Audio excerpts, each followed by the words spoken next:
Selanjutnya, tentukan kompetitor bisnis yang akan diriset.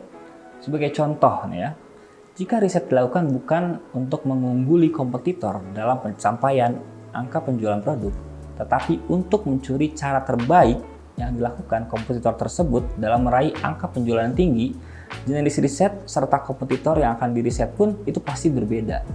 Misalnya, target kita mungkin bukan berapa banyak keuntungan yang kita dapat, tapi kita ingin melihat bagaimana cara dia menggait customer ataupun pelanggan, bagaimana mereka bisa mendapatkan klien. Nah, itu kita bisa lihat ataupun kita bisa ikuti. Tujuannya apa? Supaya kita bisa menemukan klien-klien ataupun customer-customer yang baru, sehingga setiap bulannya misalnya kita tidak akan kehilangan customer-customer baru. Seperti itu. Lalu yang keempat, ini adalah menerapkan hasil riset dalam penentuan strategi. Nah, setelah teman-teman mengetahui secara detail keunggulan dan kelemahan kompetitor, mulailah membuat strategi untuk mengembangkan usaha teman-teman. Misal, kompetitor itu kuat nih dalam menjaga relasi klien karena memiliki tim marketing yang memadai. Sedangkan di sini teman-teman itu masih bekerja sendiri. Maka teman-teman di sini itu perlu mencari keunggulan apa yang teman-teman miliki namun tidak dimiliki oleh kompetitor lain.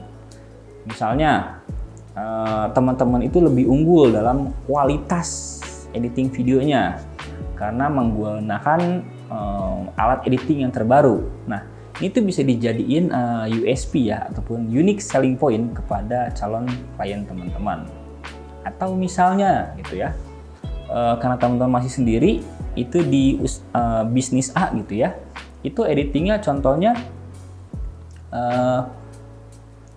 pengerjaannya dalam waktu 1 minggu. Nah, sama teman-teman 5 hari selesai. Itu kan juga bisa menjadi unique selling point teman-teman. Atau misalnya packagingnya, mereka hanya kasih CD, teman-teman bisa kasih flash disk.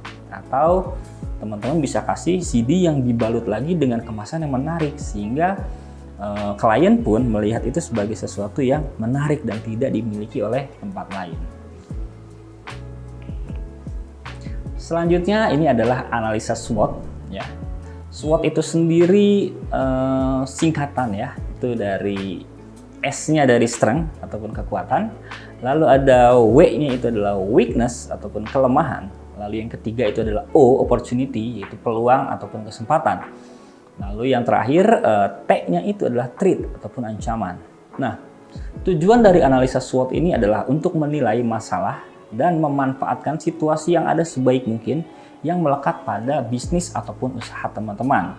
Terlebih lagi, analisis SWOT ini berguna banget nih untuk teman-teman tuh menemukan berbagai hal yang harus ditingkatkan, dipertahankan, dan dihindari dengan mempertimbangkan kinerja, persaingan, risiko, potensial, dan strategi. Yang pertama dari analisis SWOT ini adalah strength ataupun kekuatan. Nah, strength dalam analisis SWOT ini adalah kekuatan dan keunggulan faktor internal yang dimiliki oleh usaha kamu ataupun bisnis kamu dibanding dengan kompetitor lain.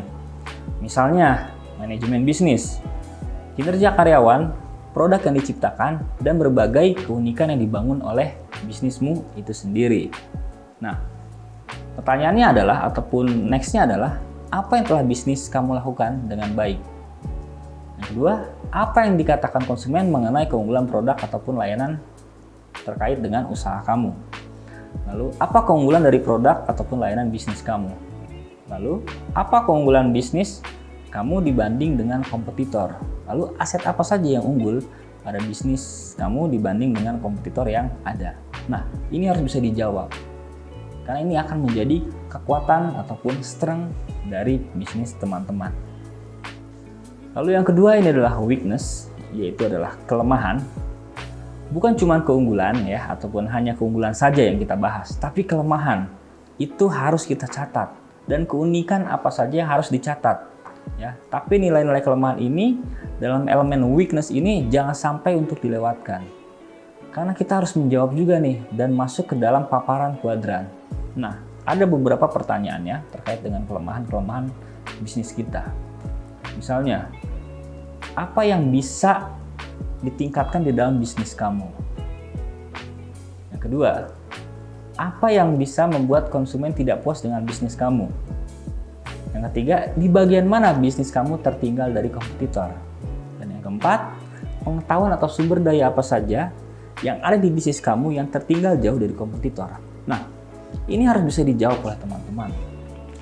Karena dari jawaban pertanyaan-pertanyaan ini, kita bisa tahu kelemahan apa yang kita miliki dari dalam bisnis kita. Misalnya, apa yang bisa bisnis kamu tingkatkan? Misalnya contoh, waktu pengerjaan.